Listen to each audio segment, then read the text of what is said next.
and welcome to Hightailing Through History, a history podcast where two sisters get stoned, get high, get zooted, get wild and crazy, and surprise each other with a story from history's vaults of the weird and the wonderful. I am Laurel, the older sister. Joined by Katie, the younger sister. There she is. Coming at you from the Bourbon Lounge. I feel so bougie.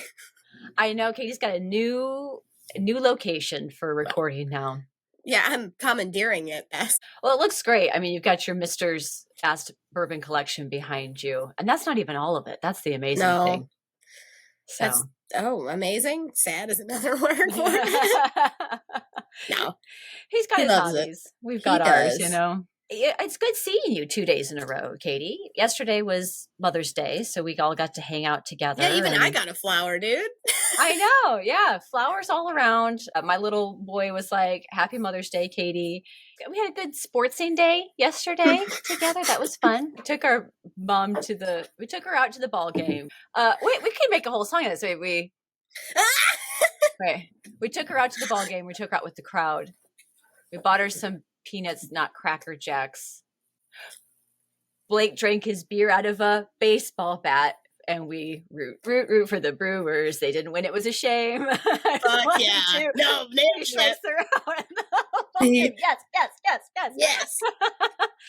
I was there. I was like, oh, she's hitting it. Get it. Impromptu songwriting. There we go. Yeah. It was fun. It was a good day. It was beautiful. Got to hang out all together. It was very nice. And it's good to see you a second day in a row. Yeah. So how were things? You doing good? What you drinking? How, Doing good, hanging in there. Took a half of my Pineapple Express. I have my meal replacement smoothie because that's how it's a good way for me to eat when you're recording, because obviously I can't eat when we're recording because that'd be fucking obnoxious. And then I have my tea. Oh, nice. And my special mug. Mm-hmm. That I chose very carefully for today's episode. I also have something that is going to connect with my story today. So I'm excited. So this is what I've got. We both did beverage choices attached to our stories today. Cheers to that. So this little cloudy delight is it's a gin mojito. Because I don't have rum, but I bought a sparkling water that was mint and lime. And it tastes good on its own, but I thought, I don't have rum, but I would like to see if I can make a mojito-esque sort of drink. I was trying to use my bartender brain. I feel like because of the botanicals in gin, that would match up. So thankfully the internet helped me out and was like, yeah, gin mojitos exist and it's delightful. So and it's the best Google search I've ever made. Yeah, it was good. So it's a serving of gin and half a teaspoon of sugar, or however much sugar you want to use, or you can use like simple syrup or something like that. And then lime juice. And then I filled mine up the rest of the way with the mint and lime sparkling water. That sounds actually extremely delightful. Doo-doo-doo. All right. Wah, wah, wah. Bottle, leaf, grinder, shoot. Okay, I did a grinder. You did a leaf. All right, ground you up. Okay, everybody, here we go. We're traveling to London, to England in the 18th century. Are we in the police box or are we in the Bill and Ted Adventure box? We're always, for me, because I never watched Doctor Who. I mean, I understand what the TARDIS is. But sure. Bill and Ted is way more our vibe, though. Yeah. Be excellent to each other.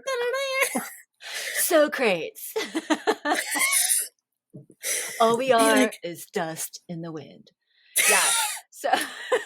So London loves its gin. Like if you were to go to the store and like look at all the bottles of gin, a lot of them are labeled London gin. Like that's their thing. But there was a time when London liked its gin a little bit too much, and it was a huge problem. And much of the population was drinking itself to death. That's not good. Right. She says with her gin cocktail, let me tell you about gin and how people drink too much of it. Responsible gin use gets you. Right. Longevity. Right. So you all know I like to have my historical tapestry, right? Like the big backdrop of what we're looking at and all the little pieces that combine to make history the beautiful picture that it is. So on our historical tapestry, on our background on whence everything is happening, it wasn't like one day everyone was just smashed on gin, and everyone was like, yeah, this is great. It was more like a first for seeing what happens when everyone has access to spirits. Now, alcohol is certainly not a new thing. Wine and beer have been made for millennia, but spirits at this time are relatively new. Historians know that spirits were drunk for pleasure as far back as 1500 CE because King James IV of Scotland had several barrels of whiskey.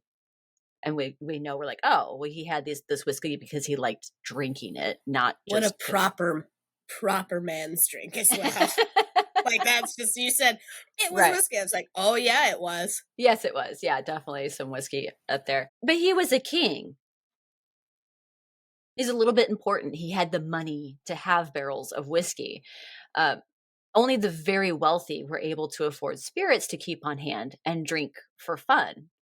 Otherwise, spirits for us peasants were for medicinal use. So there you would have potions and concoctions and things that had a little bit of alcohol in them because it would be used for medicinal purposes. Now, there is nothing medicinal about alcohol. Let's just say that now. And now in our 21st century, we can say, hey, no, alcohol actually is not good for you at all. Like, I'm fully aware of that as I drink my drink. But these are all things that we do in moderation, right? But at the end of the 17th century and then going into the 18th, so 1600s into the 1700s, there are some big changes in England, specifically in London. In 1688, England gets a Dutch king on the throne. His name is William III of Orange. I bet you I know a certain episode that probably goes into a little bit of that non-English people on the throne. Oh, yeah, non-English on the throne for sure, yeah. Because that would happen sometimes, right? Like you had the all episode the times, about at least in the 1100s. Back when, and there was Canute, and then there was this guy, and then it was this guy, and I'm like, I don't even know what's going on anymore. But he's related to this guy, who's cousins to this guy. Mm-hmm. Royalty, I think, like royalty across the board. I mean, this is a very blanket statement here. It's very complicated, but when you look at family tree is, when you look at European royalty, it's nuts because everybody's cousins with somebody and married that family, but you're all trying to marry into some sort of royal line, and then but you're all related. Habsburgs. I still don't understand that reference. We're just gonna have to hit it one day. Yeah.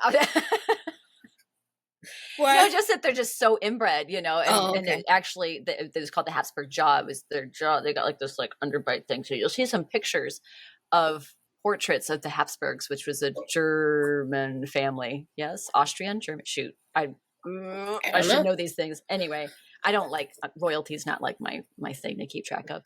But it's not our forte. It's not. Yeah, I'm not like into royal families necessarily. They ended up having like actual physical defects or characteristics from the inbreeding.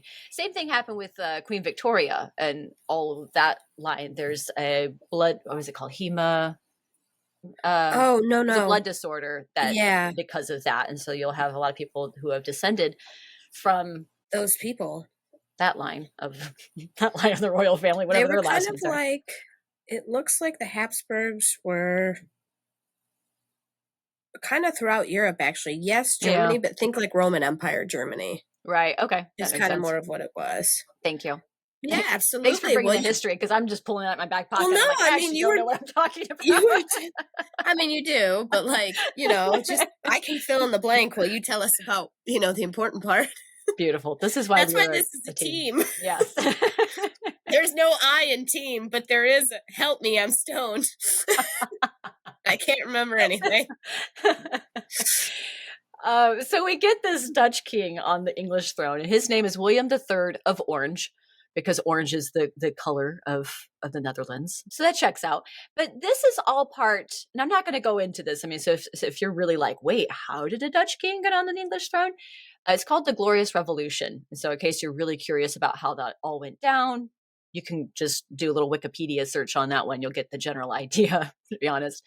But at this particular moment in time that William the Orange becomes king of England, the Dutch and the French, because everyone's enemies with somebody at some point, some historically longer than others, but the Dutch and the French are big old enemies. They are currently at war. And William bans the import of French wines and spirits and encourages the distillation of spirits from homegrown grains. So he's like, hey, we can make our own stuff here at home in merry old England. So there is a little more to all of this. There's importing and taxes that get brought in, cost, profit margins, and all these things that relate to each other that cause one thing and another. But when you distill it all down, whammy, we get gin, which is actually a Dutch invention. And it, at least in England, it has no established social rules. And it's hitting the English market, attracting small distillers to the scene. Now, I see your eyebrows a question here. I mentioned the no established social rules because previously beer was a men's drink. It was typically reserved for men. Mm. Women might occasionally imbibe in it. It wasn't like it was like women would die if they drank beer or anything like that. They might imbibe a little bit, but the uterus might fly out, right? Yeah. Oh, it would wander away for sure. So crates, you dick. I love how absolutely furious you get about it. Aristotle, sorry, so crazy. Yeah. God damn it, Greek philosophing bastards. The beer and ale houses were for the boys was kind of the thought about it. That was the social rule. It's a place where women don't belong. Mm-hmm. So when gin emerges in abundance, there were no rules around it. It was like this new thing, right? Spirits are new to the public. Yeah. Who could, and air quotes here, who could and couldn't drink it, when you drank it, or how much you drank. Like these were not things that were established. And they just kept the pints around because that's what they had. So they're like, well, we're drinking our beer out of pints. Let's it just comes in fill pints? this up. I'm getting one. Yeah, I'm getting one. It's a Hobbit reference. I love it. Yeah, actually, it was a Lord of the Rings reference, but it was a Hobbit who said it. Yes. Whose name is? Was it Pippin? Pippin! Yeah. But, personally, I think that is an important aspect to point out is the fact that there were no social norms around it. And so it's not necessarily that people were like, yes, let's get wasted all the time. It was more that like they didn't know how to drink it and what to do with it. Well, and then think about it. The beer of old was nowhere near as strong as like, how you'll get like a porter or like a stout or an IPA that's like 14%. That's unusual, right? So back in the day, beer and wine, sorry, I didn't mean to hop in, but my edible's hitting and I'm geeking out. So like beer and wine were actually, because water was not safe to drink. So that's where that brewing process started, was to actually make, back in Egypt, they only drank beer, but it was a really thin, watery beer. But that fermenting process actually made the water safe to drink and got all that bad bacteria and shit out of it. Because as you can imagine, in the desert, water's not fucking easy to find. So when you get to here, like what you're saying, their beers still weren't that strong. So you bring this distilled spirit in, holy shit, people would be going blind, dude.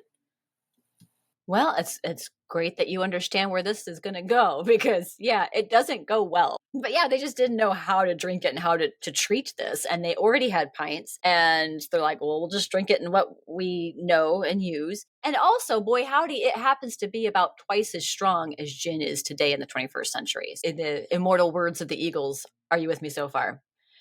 Because another thing I would like to add, so stupid. Another thing I would like to add to our history tapestry and add greater context to this gin craze is that London, an ancient port city going back centuries to the Roman Londinium. I mean, London's been around a long, long time.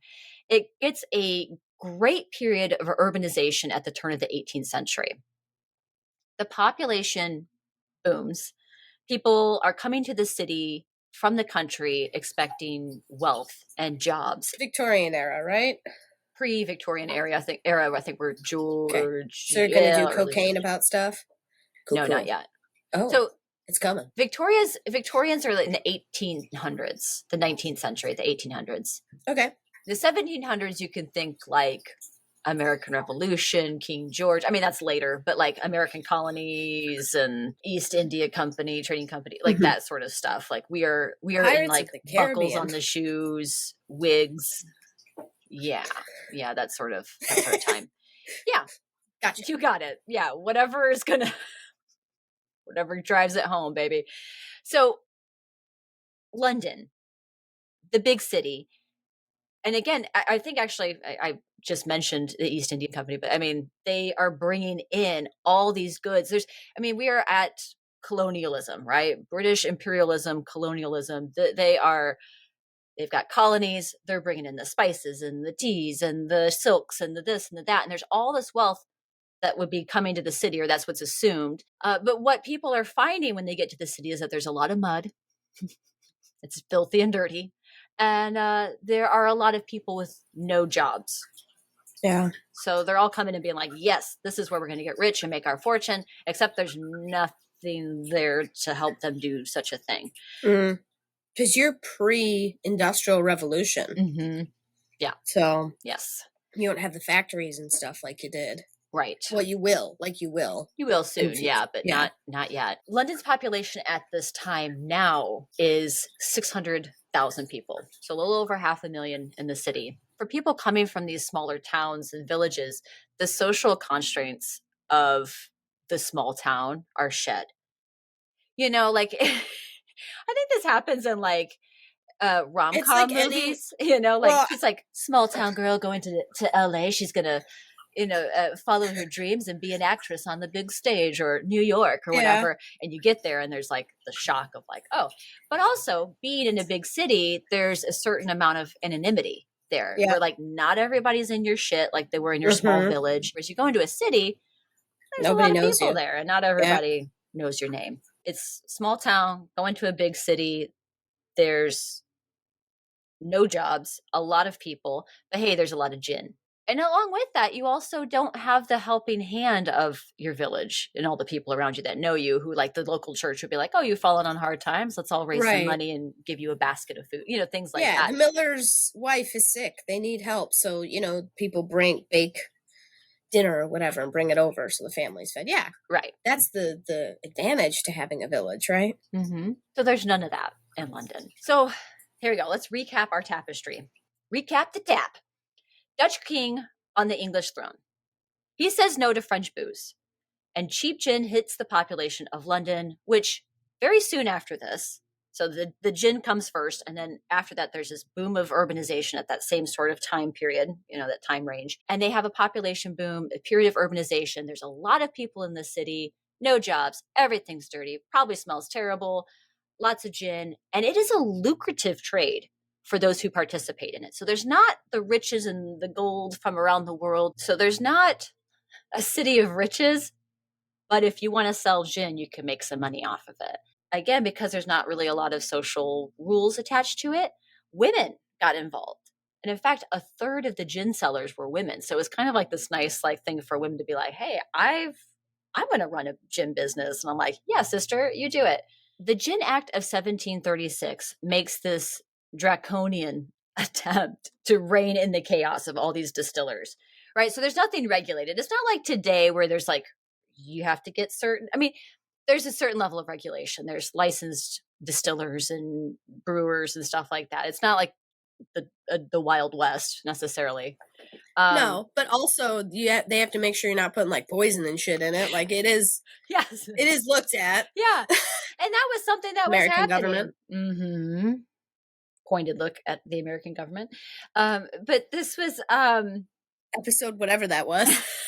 Yeah, it was like 4 or 5 early days. Prohibition. I'll look it up. You keep talking. But no, and that was the case, that there were so many distillers coming onto the scene because they're like, well, we can also distill from homegrown grains. We're in on this. It reminds me a lot of like how currently America's working through its legalization of cannabis. And it's like some states have recreational use, some are medical, some have it completely restricted. Be careful where you're using cannabis in the United States, basically, is what I'm saying. But there's the Farm Bill. Was it Farm Bill Act or Farm Act or something like that? There's a bill that basically allows hemp products From the 44 or whatever, yeah. It's called the Farm Yeah, Bill Act so or something. there's a loophole that allows technically for cannabis products, well, I should say hemp products. I'm putting that in some air quotes just to be legal here. Hemp products, still cannabis, but anyway, but labeled hemp products to be able to be shipped. Like, so you could technically like buy cannabis products in the mail online and they get shipped to your house anywhere. I think there's a couple of states where they've gotten wise to it and they're like, I think Louisiana is one where they're like, no, you can't do that. We can't ship here. Alabama is one Alabama. that you Okay. can't. I know Yep. there's some in the deep No, south. I mean both, I think, but definitely Alabama. Yeah. There's a couple have gotten hip to the loophole here.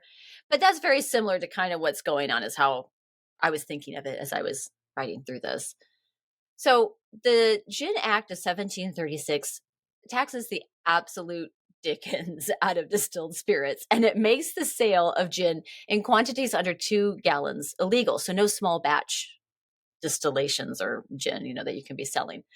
And in addition to that, distillers have to pay an annual license fee of £50, which is so much money. When we put it in today's money, it's in US dollars in 2014, it is 15,300 or just under 9,000 pounds. Like who's got that sort of money to just be like a boom, unless you are a big distiller, right? So they're really, I was going to say, yeah, unless you are backed by a big corporation. Mm-hmm. So this effectively put a lot of distillers out of business and drove the sale of gin underground, which we all know, if you're American, you know that once things go underground, shit gets wild, and it makes an even more dangerous black market, right? There are a lot of parallels to America's prohibition in this, so we got people adding things to gin to like cutting the gin with water for one thing, or right, with bathtub gin. Yeah, with like certain additives. Prohibition gets wild. Prohibition gets wild. But due to it going underground, people weren't paying the taxes. So the government gets paid informants to out the unlicensed gin sellers. Now, this becomes a problem on both sides because angry gin-loving mobs would then attack, sometimes even beat to death, suspected informants. So it's dangerous to be an informant. Well, snitches get stitches. And yeah, death. I was going to say, if you don't want to be caught, I guess that's what you would be doing. That's dangerous on one side. And conversely, there were a lot of unscrupulous informants who just ran the whole thing as like a blackmail extortion scheme.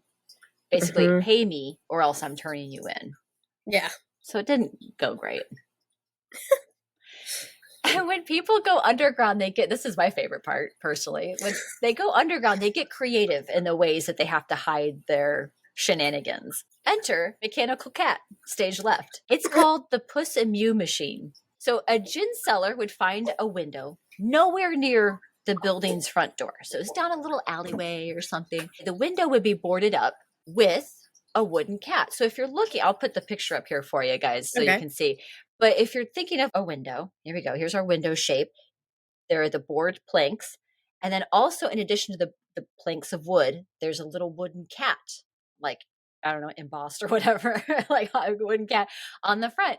And it's not the cutest cat you've ever seen. Let's be honest. It's like, oh, look, there it is. Ew, look at that. It looks like a human mouth on a cat. So it's like, ugh, and it's got this little paw up. With the paw up, there's a little spout underneath it. Now, the buyer of gin would come up to the boarded window and say, Puss, give me 2 pennies worth of gin, and put the little coins into the cat's ugly mouth, ugly little human looking mouth, which would then slide down to the cellar of gin, not cellar like basement, but the cellar of gin. And then the seller would be like, okay, here's your 2 penny worth of gin. And that would just come out the little cat's paw, and they'd have their little cup ready, and they'd go. I love it. They loved it. Everyone loved it. It was great. I feel like the only bad thing is, where do you lodge formal customer complaints? I'm not sure how great the customer service is going to be if you never see a human. Just going to put it out there. Right. I would think that gin sellers would be doing their part to not scam customers. The thing is, like, you know that the building they're in. So at a certain point, like they'd come out, and if they weren't doing good business, like no one would go there for one thing. But then also you could beat the hell out of them. I'm not saying you should, but they probably would. It was really amazing. It was this lovely little loophole with the gin laws because somebody couldn't witness both sides of the transaction, which was the key in order to prosecute. You had to see with your eyeballs the seller give the gin to the person and say that person bought it and that person right there sold it. And because you couldn't see the entire transaction, the seller particularly, you couldn't technically prosecute it. Mwah. Love it. Love a loophole. So even if an informant is standing in the alley and watching the process happen and watching somebody come and be like, 2 penny worth of gin, puss, womp womp, like, shock on. I'm going to drink my gin. You can't stop me. The laws also did not allow the informant to enter the building. So they couldn't like do raids. It's not like the G-men of America being able to raid. Mm-hmm. It was not illegal to have the gin and consume it. It was illegal to buy and sell it. Right. Yeah, it was the selling that would happen. Yes. Huh. So these little Puss and Mew machines would be kind of just dotted around the city. Yeah, they weren't like everywhere. They were regular enough that you could find one, somewhat nearby. They were dotted here and there. But its creator, Dudley Bradstreet, which is the best name. I love it. He made 3 to 4 pounds sterling a day behind his own little Puss and Mew machine, which is an amazing amount of money especially for what you're doing, because it equates to about 1,000 American dollars a day. Wow. So you'd have at least 7 to 8 grand at the end of the week. Yeah, you were loaded. Not bad. You were loaded. So multiply that times 4. Mm-hmm. What's 7 times 4? 21. You'd have $21,000 worth of income in a month. Yeah, I'd be okay which, by the way, when I first started in the workforce, that's what I got a year. So yeah. No, same. And I was like, wow, what a life of luxury I'm living now. Have a paycheck. Yeah. No, I know. This is amazing. I like to wave at them as the bills come by. I mean, I love the Puss and Mew machines, but as fun as they were, cheap underground gin is still running rampant. Yeah. Crime rates increase, and it causes a lot of problems for families because people were drinking themselves to death because they weren't drinking high quality. For one, they were drinking a lot of it. Again, unemployment is high, so there's just a lot of just nothing to do but just drink. People are drinking their sorrows away. If there's any mental health problems to begin with, that's exacerbating the problem, right? So there's a lot of issues with this, and there were a lot of children left behind, a lot of widows left behind, a lot of mothers that were drinking, a lot of men drinking and to themselves to death. And so what little money that people had, if they had an alcohol problem or developed an alcohol problem, they spent it on gin. And there were some accounts of people selling the clothes off their back to buy it, leaving them naked and drunk, wandering the streets, just like trying to get more gin. And now we're not quite we've been talking a historic timeline, right? We're not at the point in the historic timeline where textile machines, as you mentioned, the Industrial Revolution, that doesn't exist yet. So the textile machine isn't around. Clothing is limited. Which means there's not an opportunity for a lot of jobs, because when those hit, a lot of people could get jobs because they needed a lot of workers in a factory, right, to make it run. The jobs were shit, but that's besides the point. Yeah, it wasn't great working in a factory either, but it was the job. I don't know. But no, it's just that like if people sold the clothes that they had, they only had maybe 1 or 2 pairs of clothing, really. I mean, the average person. So if they're selling the clothes on their back, they literally do not have any clothing. It's not like they can go back home and change their clothes. There is no clothes. And there's a lot of anti-gin and anti-drinking battle cries during this time period because it's a problem, right? And they get especially loud after the gin tax of 1736, as I mentioned, essentially because things are now worse than before. Because it's been driven underground, there's more of it, it's more dangerous. And the most famous piece of anti-gin media comes from William Hogarth in his 1751 Gin Lane engraving, which depicts a scene of all the ruin that has been brought on the population since the mass distribution of gin. Prominently in the foreground, there is a drunk woman sitting on the stairs while her baby is falling out of her arms. Her tits are out. Her tits are out. Yeah, tits out, baby over the edge. Lower down on the steps, if you like follow the steps down, there's an emaciated man. He's dying. He's got his gin cup. You'll see some of them have these little like gin cups in their hands. He's got his gin cup in his hand. And then over off to the side, you're going to see a child wrestling with a dog over a bone. There's this huge brawl outside the gin establishment. So if you go up the stairs, I feel like I'm giving a little tour. So if you go up the stairs and go to the right on the picture, you're going to see a brawl right outside. I'm following along, so yeah. You're going to see a brawl outside this gin establishment. And then in another area, there's a woman. There's a woman giving gin to her baby. Gin to her baby. Yes, that's what I was about to say next. You're going to see coffins loaded up with bodies. Yep. And a baby sitting outside. Oh, there's another body with its tits out. Okay, so you're looking at the buildings more on the right-hand side. You go upstairs, you're going to see a man who has hanged himself. And then off to the left on the picture, like lower down and to the left, there's a carpenter pawning tools, the tools of his trade. So like he is literally giving away the tools that he needs to work and earn money in order to get gin.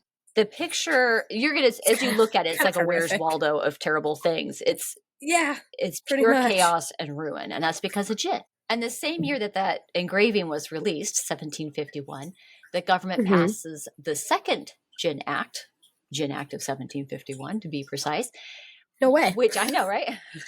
Which then forced distillers to sell only to licensed retailers, and it closed down a lot of those loopholes. So no more gin being sold at the grocers, the apothecary, the barber, the tobacconist. Like you could go to any store, whether it had anything to do with gin or not, you could go in there and buy some gin. And this act here in 1751 is finally the one that quells the gin craze of London. Now these days, gin, as I'm drinking here, gin is treated just like any other form of alcohol. It has taxes. It has places where it can be bought. There's licensing restrictions. There's restrictions on the age and those who can buy it and the social norms around the consumption of it, that you shouldn't be drinking it all day long. And also there are safety restrictions in terms of what distillers can and can't put into it. Like they can't. You mean you can't put poison in it? You can't put formaldehyde? You can't add a little pizzazz with some like poison. No. Yeah, exactly. You could use elderberry, but that's about it. That's dude. Delicious. Elderflower you can use some juniper, but I'm gonna need you to dial back on the formaldehyde. Yeah. Elderflower, by the way, is actually delicious in gin. So if you got a little Saint Germain or... I know. I got you the sampler for your birthday one year. You said it was really good. Lovely. So there's a little bit of fun and also a little bit not so fun alcohol history for you all with the London gin craze in the 18th century. There it is. Cheers. Don't overdo drugs. No, right. Yeah. Don't overdo it. Drink responsibly. But this is the reason why we have things in place. I know like sometimes you're like, oh, the fun police. It's like, well, no, especially what we know now about alcohol. There's nothing safe or healthy about it. It causes cancer. It shrinks your brain. It turns you into degenerate. Yeah, it's not like good. It's not a good thing. There's nothing medicinal or good about it. And also going back to people being like, well, I thought a glass of red wine. No, that's actually not true either. It's because they were studying. Really? Right. Yeah. No, because they're studying classes of people. I'm still not stopping drinking my wine though, just so you know. No. And I'm not here to tell you on a podcast in which we are also drinking and using cannabis to say, don't do it. But just do so smartly. Yeah. Do so responsibly. Don't drink and drive, all these sorts of things. But these are the moments in history that have popped up that have been like, well, we've got a little bit too out of control with stuff. And regulations. And there needs to be some sort of regulation. It's not like the man's trying to like get you down. It's also like, hey, we can't go to absolute ruin. Hey, fetal alcohol syndrome is a thing. Maybe like don't. But there we go. Gin. Well, hello there and welcome to the Halfway Point. Holy Toledo, gin. Ginny Gin Gin, man, they were going wild for it back in London. We hope that you've been enjoying yourself so far in the Smoke Circle. We're glad to have you here. Please make sure that you are liked, subscribed, following, whatever it may be on the platform that you are listening or watching from. That way you don't miss any upcoming episodes. And also, please make sure that you give us a follow over on Instagram at Hightailing History or on TikTok at Hightailing History Pod. Over there, we have show news, historical content, and our History One-Hitters, our little short form videos in which we have learned something really cool from history and we want to share that with you, our history besties. If you like what we're doing, please consider rating and reviewing the show, leaving a comment, sharing the episode with a friend. These are all amazing things that help our little indie show grow and get into the eyes and ears of more history lovers like yourself. If you really love what we're doing, you can support us over on Patreon at the Best Buds Club. You want to be a Best Bud, right? I mean, who doesn't? At the Best Buds Club, we have our half-baked mini episodes. We have historical cooking videos that we call our History Munchies, behind-the-scenes content, interviews with our amazing guests that we've had. It's a great time over there. That is patreon.com/hightailing through history. You can sling us a few bucks. We greatly appreciate it. It helps us keep the proverbial lights on here at Hightailing Through History. And it helps us to create better content, more content. Again, that's patreon.com/hightailing through history. Up next, we're heading to Narnia. Well, sort of. We are going to be meeting its creator, C.S. Lewis, author of the beloved Narnia series and then some. And we also meet his dear friend, who is famous in his own right and creator of Middle-earth.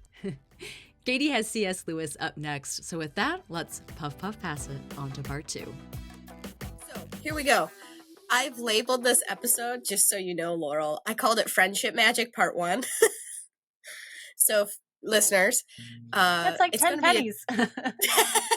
It's not only a Vine reference, thank you, Laurel, but it's also going to be a two-parter because I'm going to talk about one and then the other. So, let's everybody buckle up, hop up in that saddle, get settled in, make sure your stirrups are where they need to be, and let's go. On a chilly morning in what would today be Northern Ireland, on November 29th of 1898, Flora August Hamilton Lewis gave birth to a boy named Clive Staples Lewis. His father was Albert J. Lewis, who was a solicitor for a living, which I had to look up because apparently in jolly old England, it's an attorney that handles mostly office work and does not go to court to litigate cases. Yeah. Cool. Good to know. Uh-huh. I did not know that. I was like, what the hell? I was like he just solicited people? I got it. Selling things door to door. Yeah. Right? I know. That's why I was like, I don't know why you'd have a good living doing that. But anyway, his mother graduated from Royal University in Ireland, what would now be called Queen's University, Belfast, at a time when it was not at all common for women to earn degrees. He also had an older brother by the name of Warren, with whom he spent most of his days. And if you haven't figured it out by now, I am referring to one writer and scholar, C.S. Lewis. Oh, I love it. This is great. So he was a Christian apologist writer who used philosophy to support the tenets of his faith and who became known around the world for his series, The Chronicles of Narnia. I'm sure most of us are familiar. So from a young age, Lewis and his brother were both avid readers, and both of his parents were well educated, obviously. Hence why I had to look up what a solicitor was, because it was like, the boys were super well educated, like their parents. I was like, wait, what? Attorney, got it. By age 3, C.S. Lewis could read, and by 5, he began writing his own stories with his brother in a fantasy land with dressed animals, as it was called Boxen. Boxen. It's spelled like box, E-N. So actually, a small selection of these stories can be found in the book Box in the Imaginary World of Young C.S. Lewis, and they have a few excerpts of them for you to read now, which I thought was pretty cool that somebody saved that. As a toddler, Clive declared his name was Jack, and his friends and family should call him such. So he went by that a lot, I guess. I thought that was kind of funny for family reasons. Yeah. So he was like, I'm Jack now. And even into his days as a college professor, there were people who would, when they'd write him, they'd call him Jack. And I was like, oh, so it was like his, it's his chosen little nickname. Mm-hmm. I know. Because Jack wasn't in his name at any point. He just was like, no, Jack. But his dad's name was Albert J. Lewis. So I wonder if maybe it was his dad's middle name or something. Oh, yeah. And he took a liking to it and wanted to be called that. But yeah, his full name is Clive Staples Lewis. So, Staples. I like that. right? And Jack he's Irish. Staples. I didn't realize he was Irish. Yeah, I had no I idea. don't know much about C.S. Lewis in general. Well, I mean, you're I know about to. but like I guess I just assumed he was English for whatever reason. Did he teach in England? Yes. At like Oxford or Cambridge or something like that? Correct. Okay. On both That's counts, why I thought I'd think. do that. Okay. On both counts. All right, bougie. Stop. Spoiler alert, Laurel. Good luck. Okay, so both children received their early education at home because their mom was pretty well educated. But by the time Lewis was 10, his mother had died of cancer, and he went on to receive his pre-college education from boarding schools and tutors. Oh, woof. Oh, I poor know. kid. Cancer kind of pops up in his life a lot. It's kind of sad. I was like, man, that's some BS. His education was fraught with difficulty. His boarding school was set just outside of London. So not only is he far away now, he's also, and the Irish were not looked upon kindly by the English either. So now this little Irish kid got sent to London after his mom died to have it out at boarding school. Like, not easy, I don't think. And boarding school is all those little posh English kids being like, "Oh, you're Irish. Oh, do you like potatoes?" Or something stupid like that, like just being shitty kids, but they're yeah. also... Oh yeah, no, they were probably. Listen, yeah. His education was fraught with difficulty. His boarding school that was set just outside of London was described as being overseen by a brutal authoritarian headmaster who was drifting into insanity. So that didn't sound good. Yeah. Lewis, yeah, I know. And I don't think I have to tell you, but think about how creative he is as a boy and how not probably blossoming he is under that kind of environment, I would just assume. So Lewis had trouble with school, no surprises, but his education was rescued when he attended Campbell College in Belfast. He had teachers there who helped tutor him and get him through college as well. So he found, back in Ireland, he found some help, bless him. Lewis served in World War I. He was in France with the Somerset Light Infantry, but was sent home from the front lines, like trench front lines, by the way. He was in the trenches. He got wounded by shrapnel and was sent home. After which he lived with one Janie Moore, who was a mother of a friend who was killed during the war, and he lived with her as sort of a surrogate son. I get the impression he was a very sweet person. That's kind of how it's described. Like he was very kind of easy to get along with, and everybody kind of liked him. So after the war, Lewis focused on his studies at, you guessed it, Oxford, and graduated from Oxford University with a focus on literature and classic philosophy. Boring. Just kidding. In 1925, he was awarded a fellowship teaching position at Magdalen College, which is apparently a part of that university, I guess. So it's all Oxford. That's like a section of it, is kind of how they described it to me. I'm not going to pretend to understand the whys or wherefores of some English college, because your girl went to community college, and here we are today. Look how far that got me. So, two associate's degrees and nothing to show for it. Yeah! So, I'm going to keep reading, because otherwise you guys are just going to descend quicker into madness.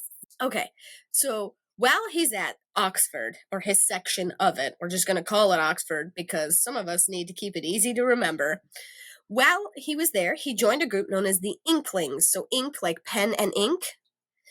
It was an informal group of writers and intellectuals who would get together and share ideas. Among this group was Lewis's own brother, Warren, and one John Ronald Rule Tolkien, or as he is better known to the world, J.R.R. Tolkien. I was going to say, what a group this is going to be. Oh, yeah.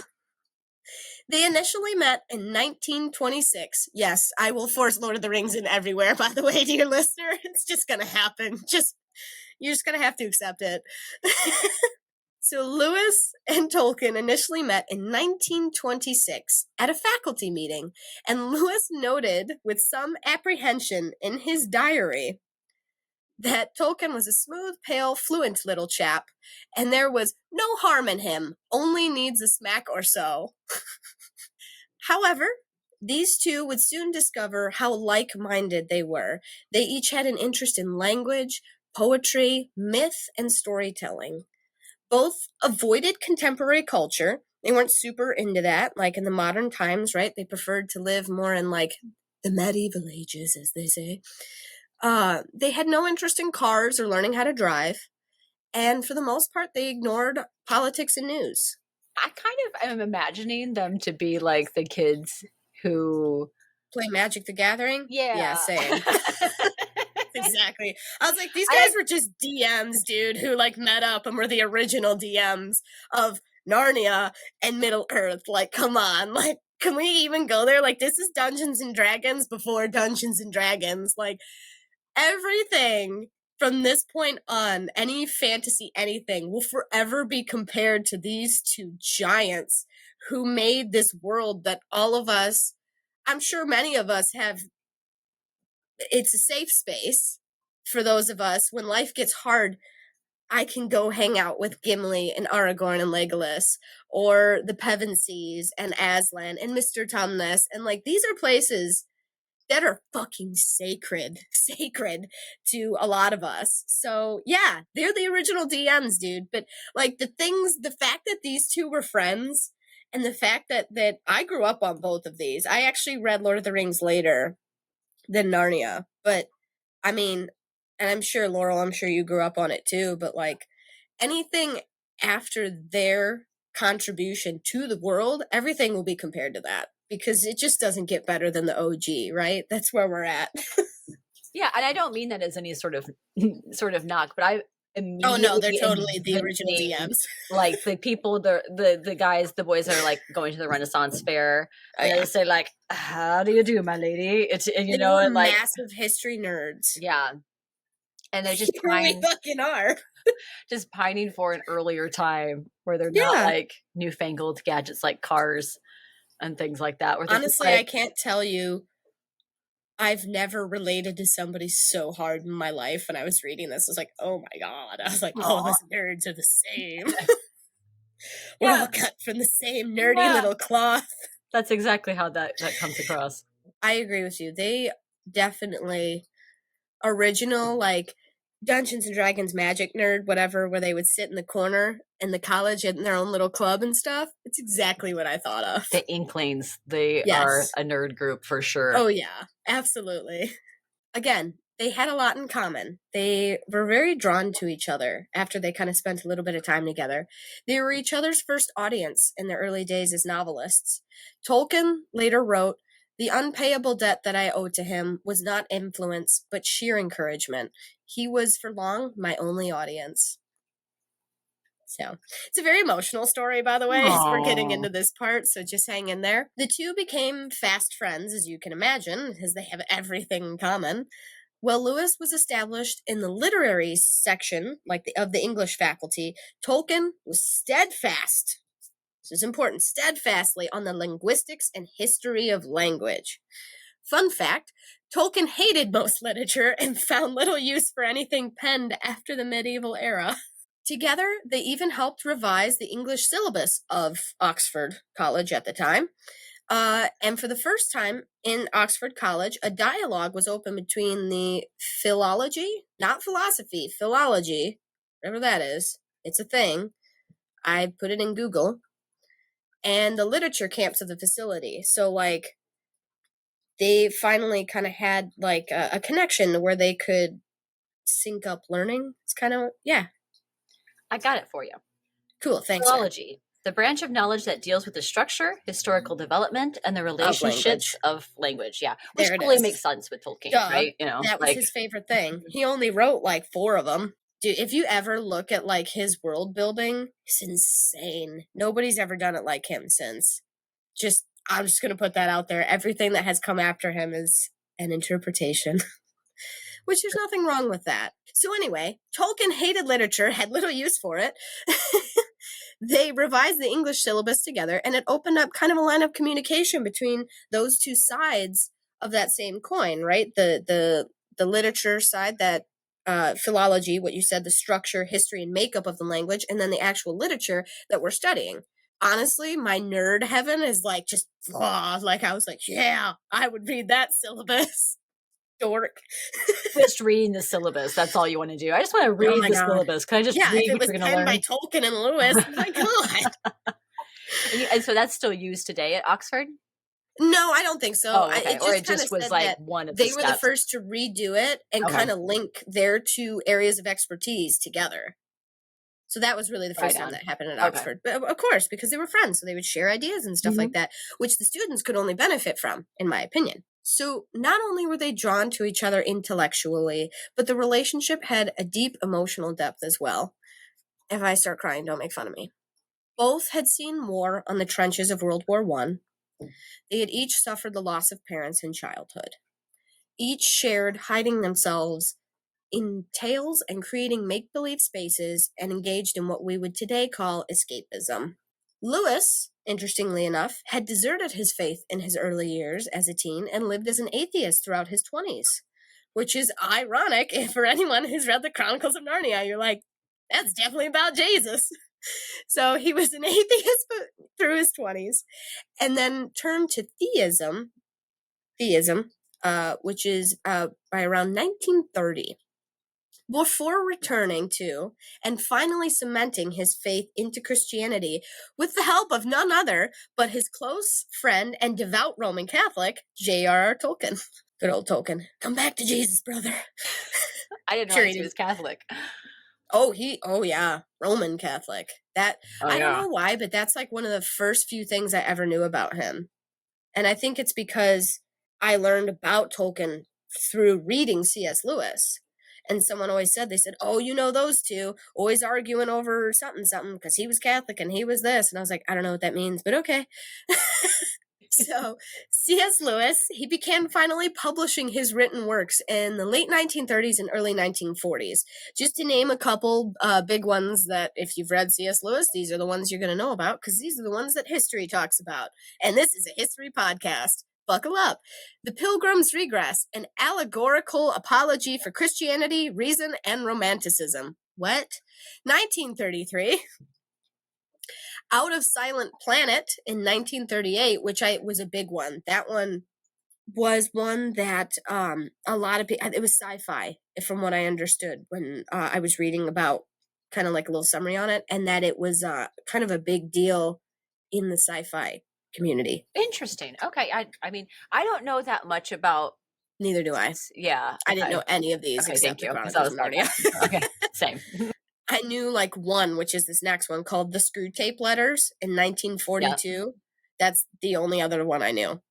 So Paralandra in 1943, The Hideous Strength in 1945, The Abolition Man in 1943, along with many others. I'm not going to go through all of them. You have Google, you'll figure it out.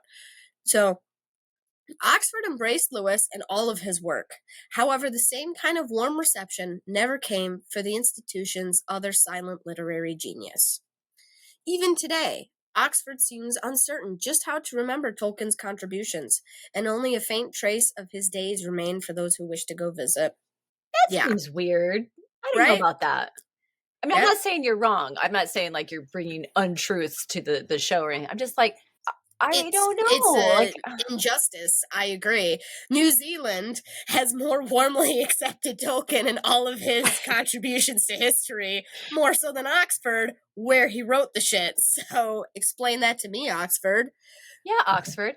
Yeah, it's just weird. Like, I know, like, I mean, Oxford, Cambridge, like, Eton, these are all very prestigious schools, right? I understand that this is a very subjective thing, and what I'm about to say is subjective, and, you know, like, so someone's a C.S. Lewis fan, they're gonna be like, how dare you? But I just feel like, popularity-wise, the bigger impact has been made by Tolkien's universe, I would agree. Yeah, maybe. And I honestly think that's actually, again, I grew up on C.S. Lewis because we were raised in a religious household. I think the difference between the two is a little bit of the longevity. I feel like Tolkien's was actually written for a little bit of a more mature audience, whereas Lewis was writing a little bit to ease his childhood heart. And I mean that in a good way, not a bad way, but I think it's meant for a little bit of younger audiences versus Tolkien is a little bit older. Tolkien's world building is more so than this. Like, there's not languages that you can study in C.S. Lewis's or anything like that. You know, you can study the world of Narnia, and there's all kinds of things. Like there was a book called Knowing Aslan and stuff like that, where it talks about how the Bible relates to the Chronicles of Narnia and stuff like that. But like Tolkien, not only can you do that, but I can sit here with you and go through the prose Edda and the poetic Edda, and I can show you how much Norse is in there. Mm-hmm. So not only can you study that culture, you can study the old Germanic cultures, like high lung stuff. And not only that, you can study the impact of World War II on it. Not one, but two. Well, both, but World War II specifically is actually what Lord of the Rings pulled a lot from. And just a lot of like world politics and stuff like that. Like it's just a little bit more detailed, and there's so much more going on that I think as an adult, when your brain is ready for that kind of expansive thinking and like big world building like that, I think there's a lot more you can do in Middle Earth versus in Narnia. Whereas it, you know what I mean? So I think that's the big difference. But I think both have their place. Honestly, what I'm going to tell you is in my opinion, a lot of people don't have one without the other. We start as C.S. Lewis fans and we go to Lord of the Rings because it's only a natural progression, right? That makes sense. And it's kind of like the magic of being able to have both. It's wonderful. Yeah. But I agree with you. I was surprised that Oxford treated Tolkien in such a manner, especially because I'm not going to lie, like colleges are a business like anything else. They like money. Do you know how much money you could make off of Tolkien being your alumni? Well, right. That's what I'm thinking too. Like, I understand. People would pay to touch a chair that he sat in. Like, oh yeah. Oh, I know they would. I just think, I mean, it's definitely a prestigious school. Like all those schools are ones that many big names have come out of. You would think that that'd be something that they'd be like, hey, he's one of ours. Mm-hmm. You know, and also there are so many, I don't know what Oxford's like, but I know here in America, there are so many different, like, what weird and wonderful college elective classes that you can take. Yeah. But you'd think that there would be that there would be a one to talk about, especially for like the literature students or like language students. Oh, there is for Tolkien. Yeah, they'd be like, hey, let's explore like the languages that he created or something like that. Like that would be fun, right? Or why wouldn't Oxford do that? Yeah, because they have it at that community college I was talking about. They have a Tolkien class. Yeah, and I never took it, and I don't know what I'm doing with my life. Well, anyway, Oxford, do better if you're not doing enough. Do better. Listen to me. Obviously.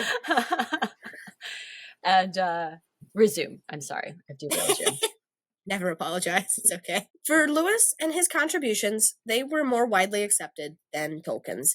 His sermons were well attended. They were called sermons. I don't know why they didn't call them lectures, but whatever. Whatever he was talking about, he lectured and sermoned, and apparently it was well attended. I don't love it. He was on the bestseller list. BBC broadcast made Lewis a household name. So they did like a little special on him. He was even graced on the cover of Time magazine in 1947. Oh. Mm-hmm.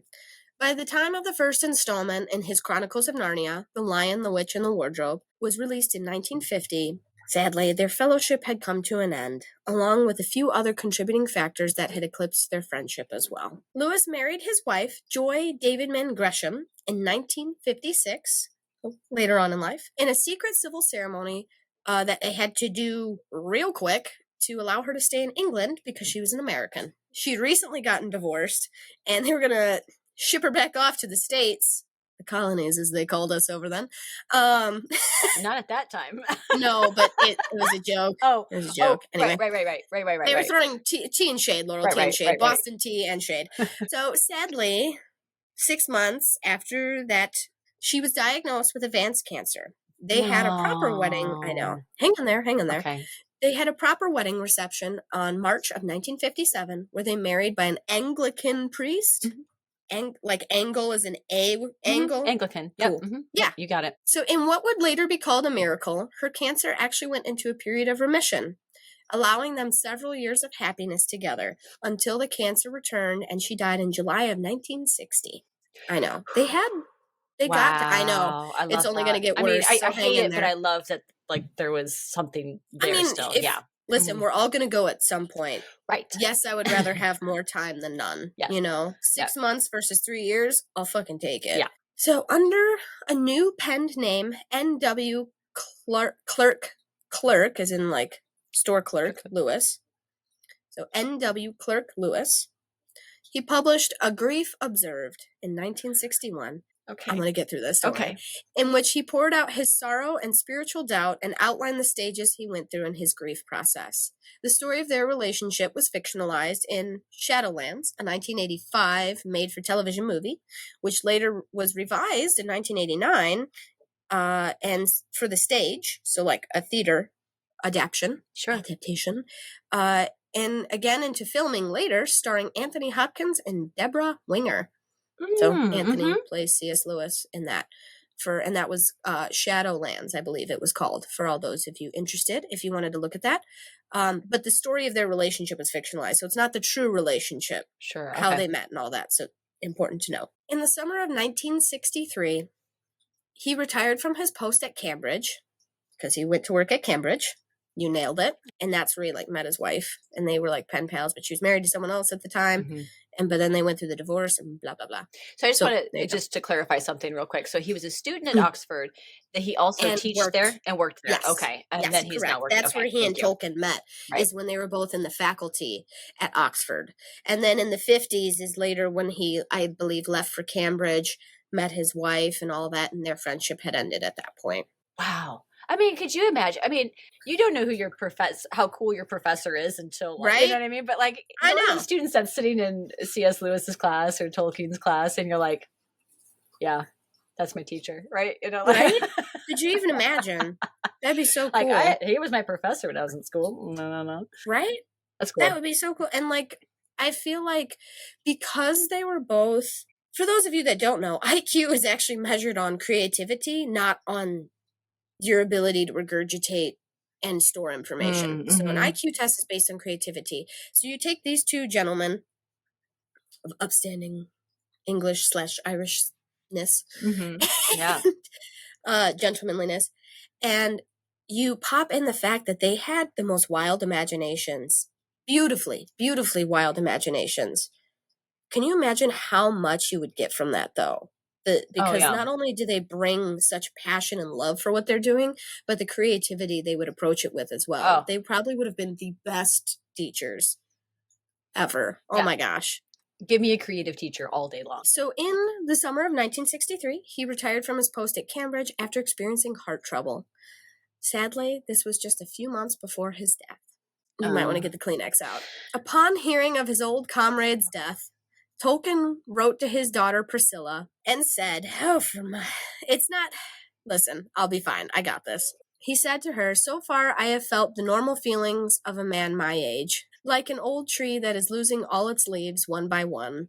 It feels like an axe blow near the roots, really. Ooh. C.S. Lewis passed away on November 22nd in Headington, Oxford. There you go. And then, of course, obviously, his works would go on to be important. Sure, yeah. And even would include a film adaptation of the Chronicles of Narnia, which I wish they finished. I don't forgive Disney for mangling that one, because if you go and watch the Disney's Lion, the Witch, and the Wardrobe, first of all, James McAvoy's in it. We all know how I feel about that. As a skater, though, let's keep it real. He's got a scarf on and skater hoofs. He's a scholarly. Whatever. I love the McAvoy. However, he also has an English accent in that, so it's not that really. Oh, he does, doesn't he? Yeah. Dashingly Scottishness that he normally puts on. I'll tell you what, I have a love of the Scottish accent.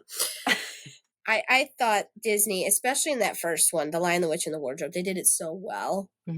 It was a good homage, because that, in my opinion, that is definitely his best book. The movies never disappointed me. I was always happy with how they turned out, and that is such a high compliment. I can pay no higher compliment to a film crew or production company, because it's so easy to get things messed up. Yeah, film adaptation is important. So like I said, this is a two-parter. I guarantee you can guess who we're doing next time. I had to give C.S. Lewis his day. So we have Tolkien next. Yes, next episode. Excellent. Can't wait. Yes. I'll wear a shirt for the occasion, okay? I'll wear my smog shirt, dude. And I'll wear my Gollum shirt. So we're going to have